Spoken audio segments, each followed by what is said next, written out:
اسلام اور اکنامکس میں ہم نے جو چیزیں یاد کرنی ہیں وہ آپ ذہن میں رکھیں کہ سب سے پہلے ہم نے اس کی ڈیفینیشن پڑھنی ہے، چونکہ انٹرویو میں بھی یہ سوال ہو سکتے ہیں ڈیفینیشنز کے بارے میں اور اس کی ابتدا کے بارے میں۔ ایک تو یہ ہے، باقی اس میں نا جو سوالات آتے ہیں وہ ذرا سن لیں۔ میں میکسیمم آپ کو تھوڑا سا تھیوری پڑھاتا ہوں اور اس کے ساتھ ساتھ میں آپ کے بہت سارے MCQs میں حل کرواتا جا رہا ہوں۔ اب اکنامکس میں آپ کو 3 کویسچن آ سکتے ہیں، 3 کویسچن اس صورتحال میں 2 3 4 یعنی کہ 4 تک لیمٹ ہو سکتی ہے اکنامکس میں سے۔ تو ظاہری بات ہے یہ چھوٹے چھوٹے سارے نمبر ہمیں بڑا فرق ڈالتے ہیں، لیکن ہر چیز کو ہم نے کور کرنا ہے۔ تو میں یہاں پہ آپ کو وہ پڑھانے کی کوشش کرتا ہوں جو بیسیکلی پیپر میں آتا ہے یا پیپر سے ریلیٹڈ ہوتا ہے۔ یہ نہیں کہ ہم ساری چیزوں کو یہاں پہ نہیں پڑھ سکتے، آپ نہیں پڑھ سکتے، ہم نے یہاں پہ میکسیمم ان چیزوں کو ٹچ کرنا ہے جس سے پیپر بنتا ہے۔ بیکاز میں جو الحمدللہ ایک ایکسپیرینس بھی ہے اور اس لحاظ سے ہم پیپر کی نوعیت کو دیکھتے رہے ہیں، میں نے تقریباً 5-6 ٹیسٹ دیے ہوئے ہیں مختلف قسم کے اسلامیات کے، تو اس لحاظ سے جو میں دیکھ رہا ہوں تو وہ یہی چیزیں آ رہی ہیں، مختلف چیزیں آتی ہیں، لہذا ہم نے اس کو تیار کرنا ہے۔ اکنامکس میں سب سے پہلے ہم بات کرتے ہیں جی اکنامکس کی جو ڈیفینیشن ہے، تعریف۔ ہم تعریف پہ بات کرتے ہیں۔ تعریف کیا ہو سکتا ہے جی؟ عاشا سے نکلا ہے لفظ عاشا، عاشا سے نکلا ہے اور اس کا مطلب ہوتا ہے معیشتاً زن کا، یعنی کہ عاشا کا مطلب ہوتا ہے جینے کا سامان، جینے کا سامان۔ اب یہ MCQ آ سکتا ہے، ٹھیک ہے۔ اس کا دوسرا نام ہے، اب اکنامکس کا دوسرا نام کیا ہے؟ اقتصادیات۔ دوسرا نام کیا ہے؟ اقتصادیات اس کا دوسرا نام ہے۔ اب حدیث کے اندر اس کے بارے میں آتا ہے ما عالم من اکتسب، جس نے میانہ ربی اختیار رکھی۔ اکنامکس آپ کو یہی سکھاتی ہے صرف دولت، پیدائش دولت اور تبادلہ دولت، یعنی کنزمپشن، پروڈکشنز اور ایکسچینج آف ویلتھ۔ یہ 3 چیزیں جو آپ اکنامکس سے سیکھتے ہیں اور اس اکنامکس کے بدولت ہی آپ اپنی زندگی کو گزارتے ہیں، اپنے جتنے بھی معاشی پہلو ہیں ان کو آپ حل کرتے ہیں۔ ایک خاتون گھر کی وہ ایک بہترین اکانومسٹ ہوتی ہے کیونکہ وہ اپنے گھر کا پورا بجٹ بنا کے اس کو پتہ ہوتا ہے میں نے اس طرح فلاں جگہ پہ میں نے اپنے پیسہ صرف کرنا ہے۔ تو اب معاشیات کے بارے میں بہت سارے ڈیفینیشنز آئی ہیں، ہم نے صرف یہاں پہ ایک آدھی چیز دیکھنی ہے کہ ایڈم سمتھ انگلش میں اور آدم سمتھ جو اردو میں ہے، آدم سمتھ جو ہے ان کو کہا جاتا ہے یہ معاشیات کا بابا آدم ہے۔ آدم سمتھ معاشیات کا بابا آدم۔ اب یہ پوچھا جا سکتا ہے سوال، معاشیات کا بابا آدم یعنی کہ بانی بھی کہا جا سکتا ہے، ٹھیک ہے۔ اب یہ ایڈم سمتھ جو ہے ان کا قول ہے کہ economics is the knowledge of wealth, دولت کا علم، دولت کا علم وہ معاشیات کہلاتا ہے۔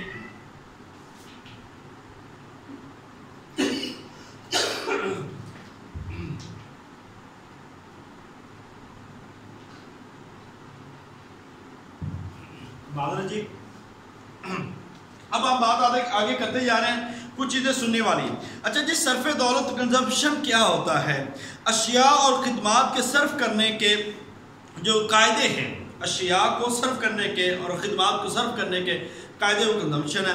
اور پیدائشی دولت پروڈکشن ہوتی ہے، اشیاء اور خدمات کی کن اصولوں پر تیاری کرنی ہے وہ کیا کہلاتی ہے؟ پروڈکشن۔ کن اصولوں پر فروخت کرنی ہے وہ ایکسچینج آف ویلتھ، کن اصولوں پر آپ نے تقسیم کرنی ہے۔ تو یہ آپ نے معاشیات کے بارے میں 3 چیزیں آپ نے بیسیکلی پڑھی ہیں، ان کا معنی جینے کا سامان ہے اور عربی کا جو مادہ عاشا سے نکلا ہے، قرآن کے اندر اس کے بارے میں لفظ استعمال ہوا ہے معیشتاً زن کا، تنگ معیشت۔ اب ہم بات کرتے ہیں کچھ کتابوں کی، کچھ کتب پہ آپ ذرا دیکھتے جائیں، میں جہاں پہ بولتا جاؤں گا اور کچھ لکھتا جاؤں گا، یہ بڑی اہم ترین کتابیں ہیں اور ان سے پکا سوال آنا ہے، پکا سوال آنا ہے۔ احکام سلطانیہ ہے، سلطانیہ، ٹھیک ہے، میں ابھی جلدی لکھ رہا ہوں اس لیے تھوڑا سا ہو رہا ہے۔ ماوردی کی یہ ان کی کتاب ہے اسلام اور سود، اسلام اور سود، یہ کتاب ہے اقبال قریشی کی، اقبال قریشی کی، یاد رکھ لیں۔ اس میں مولانا مودودی کی اور ابو عبید القاسم کی، امام ابو یوسف کی، اور اس کے ساتھ ساتھ ڈاکٹر نجات اللہ صدیقی اور یوسف قرضاوی، ان کی کتابیں بڑی فیمس ہیں اور زیادہ سوالات انہی میں سے آئیں گے، یاد رکھ لیجئے گا۔ نیکسٹ کوسچن ہے جی اسلام اور عدل اجتماعی، اسلام اور عدل اجتماعی۔ اب یہ کتاب ہے سید قطب کی، سید قطب کی کتاب ہے اسلامی معاشیات، یہ کتاب ہے جی مناظر احسن گیلانی کی، مناظر احسن گیلانی کی کتاب ہے جی اسلامی معیشت۔ اس کے بعد ہم کہتے ہیں شرکت و مزاربت کے شرعی اصول، بڑی امپورٹنٹ کتاب ہے، شرکت و مزاربت کے شرعی اصول۔ یہ کتاب ہے ڈاکٹر نجات اللہ صدیقی، نجات اللہ صدیقی کی یہ کتاب ہے شرکت و مزاربت کے شرعی اصول۔ اس کے بعد ہے کتاب الام، آپ نے پڑھی ہے امام شافعی کے، اسلام میں حلال و حرام، یہ بھی کتاب بڑی اہم ہے، اسلام میں حلال و حرام۔ یہ کس کی کتاب ہے جی؟ یہ یوسف قرضاوی کی ہے، علامہ یوسف قرضاوی، یہ ان کی کتاب ہے، یہ بھی آپ نے یاد رکھنا ہے۔ اس کے علاوہ اور بہت ساری کتابیں ہیں، مولانا مودودی رحمۃ اللہ علیہ کی بھی کتاب ہے، علامہ تقی عثمانی کی کتاب ہے۔ اب آپ کو یہ بتا دیتے ہیں کہ اسلامی نظام معیشت، علامہ تقی عثمانی کی، اسلامی نظام معیشت علامہ تقی عثمانی کی، اسلام کا قانون تجارت محمد حسین صدیقی کی، بلا سود بینکاری، انشورنس، نظریہ ملکیت اور شرکت و مزاربت کے شرعی اصول، یہ چاروں کتابیں ڈاکٹر نجات اللہ صدیقی کی ہے۔ پھر سن لیں، شرکت و مزاربت کے شرعی اصول، بلا سود بینکاری، انشورنس، نظریہ ملکیت، یہ ڈاکٹر نجات اللہ صدیقی کی، اسلام میں حلال و حرام یوسف قرضاوی کی، اسلام کا قانون تجارت محمد حسین صدیقی، محمد حسین صدیقی۔ اس کے بعد ہم کتابیں بات کر لیتے ہیں، بڑی بڑی کتابیں ہیں آپ ان کی، اس پہ ہم بات کرتے ہیں۔ اس کے ساتھ ساتھ ہم نے آج 3-4 چیزیں بڑی، 5-6 چیزیں بڑی اہم ہیں، وہ ہم نے پڑھنی ہے۔ کتاب الاموال، یہ ذہن میں رکھنی ہے، یہ بار بار پوچھی جاتی ہے۔ کتاب الخراج، یہ پوچھی جاتی ہے۔ کتاب الخراج کے ساتھ ساتھ اسلام اور جدید معاشی نظریات، اسلام اور جدید معاشی نظریات، یہ پوچھی جاتی ہے، ٹھیک ہے۔ اور اس کے ساتھ ساتھ ہی اب یہ کتاب المحلی یا المحلہ، اب یہ کتاب لازمی پوچھی گئی ہے، 2015 کے اندر بھی پوچھی گئی ہے۔ اس کے ساتھ ساتھ ہی اسلام کا نظام تکافل، اسلام کا نظام تکافل، یہ آپ نے تھوڑا یاد رکھنا ہے، ٹھیک ہے۔ اب کتاب الاموال جو ہے ابو عبید، یہ مسلم ہے، ابو عبید القاسم۔ انشاءاللہ تعالی مسلم جتنے بھی معیشت دان ہیں، جن میں امام شاہ ولی اللہ رحمۃ اللہ اور باقی ہیں، یہ سارے ہم نے پڑھنے ہیں، مگر یہ کل پڑھیں گے۔ آج ہم نے جو مغربی ہیں معیشت دان، آج ہم نے ان کو پڑھنا ہے۔ کتاب الخراج امام ابو یوسف کی ہے، امام ابو یوسف کی ہے۔ اسلام اور جدید معاشی نظریات مودودی رحمۃ اللہ علیہ کی کتاب ہے، مودودی رحمۃ اللہ کی کتاب ہے۔ المحلہ ابن حزم اندلسی رحمۃ اللہ علیہ کی کتاب ہے۔ اسلام کا نظام تکافل نور محمد غفاری، نور محمد غفاری رحمۃ اللہ علیہ کی کتاب ہے۔ اسلام اور معاشی تحفظ، یہ علامہ یوسف قرضاوی کی کتاب ہے۔ تو یہ کتابیں آپ نے یاد رکھنی ہیں، ہر پیپر میں یہ اصول سمجھ لیں۔ جو ہمارا ایک ٹیسٹ سسٹم بننے جا رہا ہے، اس میں ہر ایک پیپر میں 10 نمبر کی جو کتب ہے، کتب کے بارے میں لازمی سوالات کرنے ہیں ہم نے، اور ان کے بارے میں آپ کو ہر صورت سوالات آتے ہیں۔ اب ہم پڑھنے جا رہے ہیں مختلف تحریکیں، یہ بڑی امپورٹنٹ ہیں، آپ نے صرف ان کا تعلق دیکھنا ہے، کس ملک سے ہیں اور کیا ان کے نظریے تھے۔ اب ایک ہے سرمایہ دارانہ نظام، سرمایہ دارانہ نظام۔ اب یہ ایک بڑا نظام ہے، اس کو ہم نے یاد رکھے۔ سرمایہ کیا ہوتا ہے؟ سرمایہ دارانہ نظام جو ہوتا ہے نا، جو مزید نفع یا پیداوار کے حصول کے لیے لگایا جائے، وہ کیا ہوتا ہے؟ محفوظ رقم جو دولت ہے، محفوظ رقم، یہ دولت جو ہے نا، یہ سرمایہ ہے، ٹھیک ہے، ٹھیک ہے۔ اور آپ تجارت میں جو لگائے ہیں تو سرمایہ کاری کرتے ہیں۔ یعنی کہ مزید دولت کو اور ذرائع دولت کو بڑھانے کے لیے جو آپ اپنا پیسہ لگاتے ہیں وہ کیا ہے؟ وہ سرمایہ ہے۔ سرمایہ کی مدد سے مزید دولت حاصل کرنے کے طریقے کو، سرمایہ کی مدد سے مزید دولت حاصل کرنے کے طریقوں کو کیا کہتے ہیں؟ سرمایہ داری۔ سرمایہ داری اب یہ ایک معاشی نظام ہے۔ سرمایہ داری کیا ہے؟ ایک معاشی نظام ہے، یہ آپ نے یاد رکھنا ہے۔ اور اس میں مادہ پرستی کا یعنی کہ سرمایہ پہ زیادہ فوکس کیا جاتا ہے۔ اسلام کا سارا نظام اللہ کا ہوتا ہے، مگر سرمایہ دارانہ نظام میں سارے کا سارا نظام کس چیز کا ہوتا ہے؟ بندوں کا ہوتا ہے، یعنی کہ جس کا سرمایہ ہے اس کے ہاتھ میں سارا کچھ ہوتا ہے۔ اور آج کل دنیا میں یہی چل رہا ہے، جس کے پاس پیسہ ہے، جس کی لاٹھی اس کی بھینس، آج جس کے پاس پیسہ ہے وہی اپنا حکم، وہی اپنے احکام چلا رہا ہے۔ لہذا سرمایہ دارانہ نظام اصل میں لوگوں کے حقوق کو کھینچتا ہے، ٹھیک ہے۔ دوسرا ہم بات کرتے ہیں جی جلدی اشتراکیت، یہ اپنی یاد رکھنی ہے چیزیں۔ اشتراکیت کا جو نظریہ ہے یہ کارل مارکس سے مشہور ہے اور یہ پیپر میں بار بار سوال آیا ہوا ہے، پیپر میں بار بار سوال آیا ہوا ہے۔ سوشلزم جس کو ہم کہتے ہیں سوشلزم، اب سوشلزم ہے کیا چیز ہے؟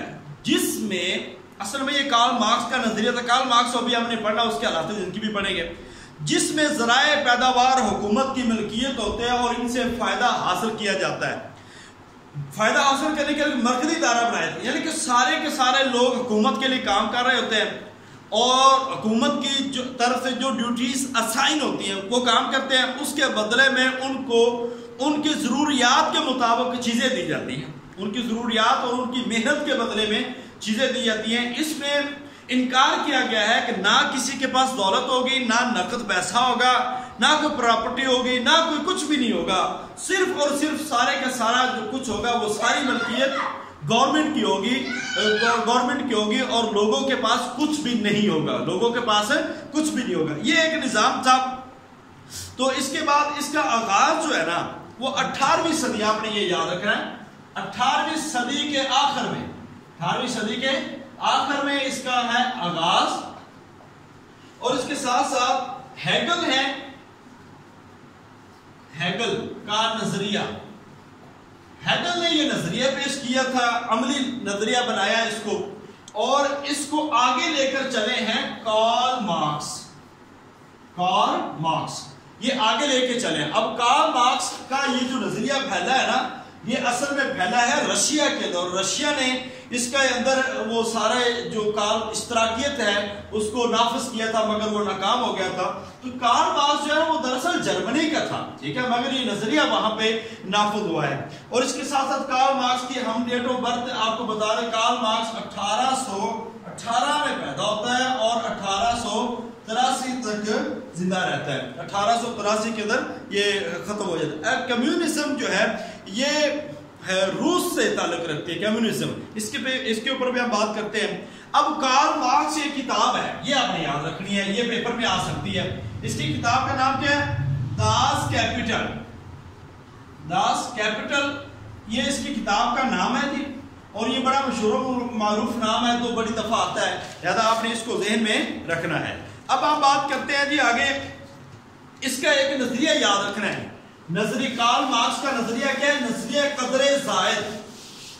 اشتراکیت کا آپ نے نظریہ قدر زائد، نظریہ قدر زائد، یہ ان کا مشہور و معروف ذریعہ ہے کہ اشیاء اور خدمات کی پیدائش میں قدر جو ہوتی ہے نا وہ محنت کی وجہ سے ہے، لہذا وہ کہتے ہیں کہ محنت کرنے والا مزدور ہے۔ اب مزدور کو اس کی ضروریات کے مطابق چیزیں نہیں ملتی، جس کی وجہ سے جو معاشرے میں طبقاتی نظام پیدا ہوتا ہے۔ اب دو ہی گروہ بن گئے، وہ کارل مارکس کہتا ہے ایک ظالم کا ایک مظلوم کا ہے، لہذا سرمایہ دارانہ جو لوگ ہیں وہ ظالم ٹھہرتے ہیں اور جو مزدور طبقہ ہے وہ کہتا ہے کہ یہ مظلوم ہے، اور یہ ہمیشہ سے چل رہا ہے، لہذا یہ اس نظام کے خلاف تھا کارل مارکس۔ اب یہ آپ کو بات سمجھا گی۔ نظریہ قدر زائد آپ سے پوچھا جا سکتا ہے کہ پیپر میں نظریہ قدر زائد کس کا ہے؟ کارل مارکس کا، یا اس کے جو بانی ہیں وہ اشتراکیت والے ہیں، ٹھیک ہے۔ اب ہے کمیونزم۔ کمیونزم جو ہے یہ کیا ہوتا ہے؟ اصل میں آپ کو یہ بتا دیں، اشتمالیت اس کو کہتے ہیں۔ اشتراکیت، سوشلزم اور کمیونزم، میں ابھی بات کو مختصر کرتا جا رہا ہوں، یہ دونوں ایک ہی چیز ہیں۔ آپ سمجھ لیں کہ کمیونزم ڈھانچہ ہے تو سوشلزم اس ڈھانچے پر قائم ہونے والا نظام. کمیونزم ڈھانچہ ہے تو سوشلزم اس ڈھانچے پر قائم ہونے والا نظام ہے. کمیونزم ابتدا ہے اور سوشلزم انتہا. آپ اس کا فرق سمجھ سکتے ہیں. مارکس نے معاشرہ کے مروج نظام کو ڈھانچہ دیا ہے. اب وہ ڈھانچہ جو ہے نا وہ کمیونزم سے آگے نکلتا ہے. اب یہ دونوں ایک دوسرے سے جڑے ہوئے اور اس کے جو مین جو تصورات تھے وہ تھا ایک تو یہ ہے کہ قدر زائد طبقاتی کشمکش، طبقاتی امیر غریب کی کشمکش کو ختم کرنا ہے اور بحرانوں کی فاضل پیداوار کا نظریہ، یعنی کہ جتنے بھی بحران آتے ہیں اس کو حل کرنا، معاشرتی انقلاب. اب کمیونزم جو ہے یہ اصل میں ریاست کے خاتمے کا اعلان کرتا ہے کمیونزم، اور خونی انقلاب لایا ہے، خونی انقلاب. اور اس کی بات ابھی ہم بات آگے کریں گے کہ یہ خونی انقلاب کہاں سے آیا ہے. وہی یہ کہتے ہیں کہ ساری دولت مزدور کی پیدا کرتا ہے اور مزدور کو ملتا بہت کم ہے، لہذا دونوں طبقوں میں ایک جنگ کا آغاز ہو گیا اور اسی جنگ کے بدلے میں ایک دوسرے کو کھانے پہ شروع ہو گئے. اب سرمایہ دارانہ لوگ ہیں وہ غریبوں کو مارتے ہیں اور غریب لوگ ہیں وہ سرمایہ دارانہ لوگوں کو مارتے ہیں، اور یہی سلسلہ طبقاتی کشمکش کا ہے.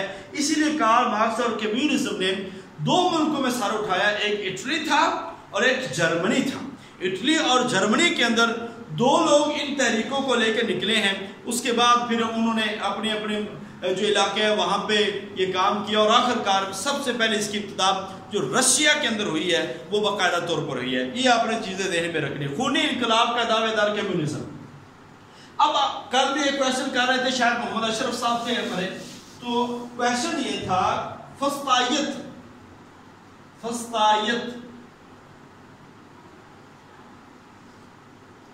اب یہ کیا ہے؟ یہ تاریخ آپ سمجھنے والے. فسطائیت کا لفظ جو ہے نا فاشزم کا لفظ سے نکلا ہے. فاشزم اس کو کہتے ہیں فاشزم. یہ فاشز سے ماخوذ ہے. فاشز جس کا مطلب ہے ہتھوڑا یا سلاخوں کا بنڈل. اب یہ سوال پوچھا جا سکتا ہے کہ فاشزم کا مطلب کیا ہے؟ ہتھوڑا یا سلاخوں کا بنڈل. اب اصل میں آپ کو میں یہ بتا دیں کہ یہ نظریہ اٹلی کی سرزمین سے نکلا ہے. کب نکلا ہے یہ آپ کو بتا دوں 1913 کے اندر. اور اس کے ساتھ جارحانہ آمریت کا، اب اس کا کیا تھا نظریہ، کیا تھا؟ یہ جارحانہ آمریت کا حامی تھا، جمہوریت کا مخالف، آمریت کا حامی اور جارحانہ. یہ تحریک سرمایہ داری اور اشتراکیت کے رد عمل کے طور پر پیدا ہوئی ہے. اشتراکیت اور سرمایہ دارانہ جو تحریک ہے ان کے رد عمل میں یہ تحریک پیدا ہوئی ہے. قوم اور قدامت پرستوں کی حمایت حاصل تھی. اب یہ وہ فسطائیت کا نظریہ تھاٹس ہیں جو قوم کی بنیاد پر لڑے ہیں، جو پرانے خیالات کی بنیاد پر لڑے ہیں. ان کی بنیاد وہی ہے اور انہوں کے لوگوں کی حمایت ان کو حاصل تھی. اب اٹلی میں معاشی لحاظ سے کمزور تھا اٹلی اور جرمنی، کیونکہ صلیبی جنگوں میں لڑ کے ان کا ستیہ ناش ہو چکا تھا. اس وجہ سے اٹلی معاشی لحاظ سے کمزور تھا. بے روزگاری اور مہنگائی کے باعث مزدوروں اور کسانوں کے احتجاج تھے اور مایوسی پھیل رہی تھی. اس طبقاتی کشمکش میں دو لوگوں نے اپنے علاقے کے لیے کام کیا. ایک تھا ہٹلر اور اس کا تعلق تھا جرمنی سے. یہ 2015 کے اندر کویشچن آ چکا ہے. ایک تھا مسولینی، اس کا تعلق تھا اٹلی سے. سمجھ آ رہی ہے جی؟ ہٹلر جرمنی سے، مسولینی اٹلی سے. یہ فسطائیت کے رد عمل میں. اب یہ دونوں کے دونوں تھے یہ جارحیت کے حامی تھے. یہ کہتے تھے کہ اپنے نظام کو چلانے کے لیے ہمیں سخت سے سخت قانون جو ہے وہ اپنانے پڑیں گے. اب فسطائیت کا مذہب کیا ہے، اس کی تعریف کیا ہے، یہ آپ سن لیں، میں لکھتا نہیں ہوں. ایسا مذہب جو انسان کو ایک اعلیٰ قانون کے رشتہ میں منسلک کرے اور اسے روحانی معاشرہ سے ایک اہم اور باشعور رکن بنا دے. پھر سن لیں، ایسا مذہب جو انسان کو ایک اعلیٰ قانون کے رشتہ میں منسلک کرے اور اسے روحانی معاشرہ سے ایک اہم اور باشعور رکن بنا دیتا ہے۔ اب یہ 19ویں صدی کی جمہوریت سے ان کا گریز تھے، 19ویں صدی کی جو جمہوریت ڈیموکریسی ہے اس سے گریزہ تھے، ٹھیک ہے۔ یہ جمہوریت کے حامی نہیں تھے، میں نے آپ کو بتا دی، یہ تو آمریت کے حامی تھے، اور سیدھا سیدھا یہ کہتے تھے کہ بات ڈنڈے کے زور پہ چلانی ہے، لہذا طاقت کا استعمال کیا جائے۔ اپنا فلسفہ نہیں بلکہ یہ مختلف فلسفوں کے ملا کر انہوں نے ایک فلسفہ دیا تھا۔ اب ان کے نظریات کیا تھے سن لیں۔ ان کے نظریے فسطائیت کے ایک تو تھے طاقت کا استعمال، یہ دونوں چیزیں، وہ کہتے ہیں جی طاقت کے زور پر ہر کام کروائیں، ایک دوسرا تو قوم پرستی، اور آپ کو پتہ ہے اسی وجہ سے ہٹلر نے بڑی تباہی پھیری، مسولینی نے بھی اور ہٹلر نے بھی بڑی تباہی پھیری اور بڑے لوگوں کو قتل کیا۔ اب ان کے اندر یہ بھی ہے کہ یہ سود کی مذمت کرتے تھے، یہ بھی سود کی مذمت کرتے تھے کہ سودی نظام جو ہے نا وہ صرف سرمایہ داری نظام ہے، جس کے پاس سرمایہ اس کے پاس سارا کچھ ہے، اور بے روزگاری کے خاتمہ کے لیے انہوں نے یہ تحریکیں شروع کی تھی۔ اب فاشزم کے 4 اصول ہیں، ٹھیک ہے، یہ میں نے آپ کو ویسے بتایا تصورات، اب 4 اصول ہیں، ان میں سے ایک اصول یہی ہے طاقت کا استعمال، دوسرا اصول یہ ہے کہ قوم پرستی، اور تیسرا اصول یہ ہے کہ فرد کی حقیقت کی نفی، فرد کی حقیقت کی نفی کرنا، یہ بھی ان کا اصول تھا، اور چوتھا یہ تھا کہ یہ ریاست کی ہماگیریت، ریاست کی ہماگیریت کے قائل تھے، یعنی کہ ریاست کے اندر سارے لوگ شامل نہیں بلکہ آمرانہ سوچ کے لوگ اس میں شامل ہوں گے اور اسی کو چلایا جائے گا۔ تو یہ تھے فسطائیت، یہ آپ کو سمجھ آنا جانا چاہیے۔ آج ابھی ہم نے جو پڑھا ہے، فسطائیت پڑھ لیا، کمیونزم پڑھ لیا، سوشلزم پڑھ لیا، سرمایہ دارانہ نظام پڑھ لیا، اور مختلف جو معاشیات کی کتابیں ہیں وہ بھی ہم نے پڑھ لی۔ اچھا ابھی میٹنگ ختم ہو جائے گی، پہلی میٹنگ دوسری میٹنگ سٹارٹ ہوگی، لہذا فوری 1 منٹ کے اندر جوائن کر لیجئے گا۔ اور معاشیات کی ہم نے تعریف پڑھ لی ہے، معاشیات کی جو صرف دولت، پیدائش دولت، تبادلہ دولت، اس کے نظام کو ہم نے پڑھ لیا۔ اب ہم پڑھتے ہیں جی ایڈم سمتھ، مختلف مغربی جو معیشت دان ہیں ان کا تھوڑا تھوڑا ہمیں ذکر کرنا ہے، آپ نے صرف شارٹ کویشچن کے لحاظ سے اس کو تیار کرنا ہے۔ آدم سمتھ، ٹھیک ہے، آدم سمتھ جو ہے نا، یہ آپ کو بتا دیں یہ اسکاٹ لینڈ کا شہر اینڈر سے 1723 میں پیدا ہوئے، 1723 میں۔ اب اس میں سوال کیا آ سکتا ہے کہ کہاں سے تعلق ہے؟ اسکاٹ لینڈ سے، بس یہ آپ نے یاد رکھنا، اسکاٹ لینڈ سے تعلق ہے۔ ان کے والد جو ہے گلاسکو میں منطق کا پروفیسر مقرر ہوا پڑھنے کے بعد، اور اس کے بعد پھر اخلاقیات کا پروفیسر بنا۔ عمر بھر اس نے کنوارا زندگی گزاری، یعنی کہ شادی نہیں کی، اور اس طرح 1984 میں والدہ فوت ہوئی، اور 1784 میں اس کی والدہ فوت ہوتی ہے، اور 1790 میں خود فوت ہو جاتا ہے، ٹھیک ہے جی۔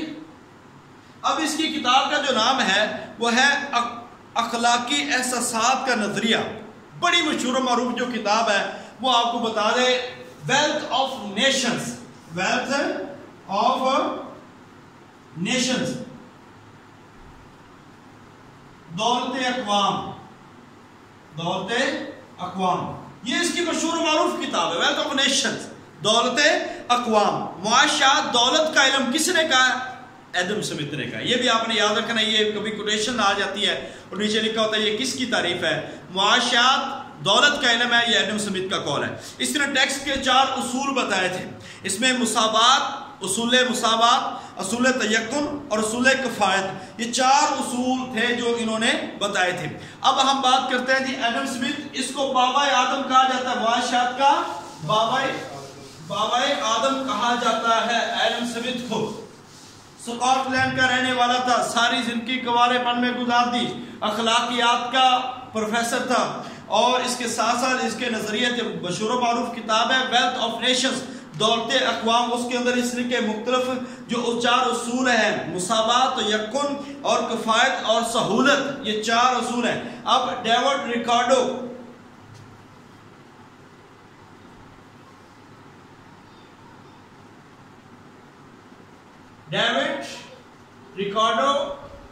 اب یہ ایک مغربی ہیں